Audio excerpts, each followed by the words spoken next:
મિત્રો, ઘણીવાર એવો પ્રશ્ન પૂછવામાં આવે છે કે ચહેરાને સુંદર બનાવવા માટેનો કોઈ એક કુદરતી ઉપાય સૂચવો, કોઈ એક એવો કુદરતી સરળ ઉપાય સૂચવો કે જેનાથી ચહેરાને કોઈ જ પ્રકારની સાઇડ ઇફેક્ટ ન થાય.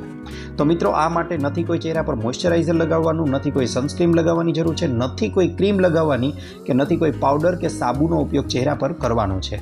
માત્ર ને માત્ર ઘરમાં આવતું કાચું દૂધ લઈ લેવાનું છે. જી હા મિત્રો, ઘરમાં આવતું કાચું દૂધ લઈ લેવાનું છે.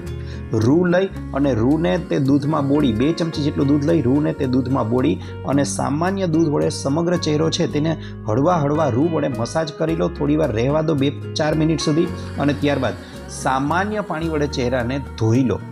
દિવસમાં આ પ્રયોગ 2 વાર કરવાનો છે અને એટલા માટે જ કહેવાય છે ચહેરો છે તે બની જશે એકદમ દૂધ જેવો રૂપાળો. તો દૂધનો પ્રયોગ કરો, બીજી કોઈ વસ્તુ લગાવવાની જરૂર નથી. લગભગ 1 અઠવાડિયા બાદ તમારો ચહેરો એકદમ રૂપાળો બની જશે. આભાર.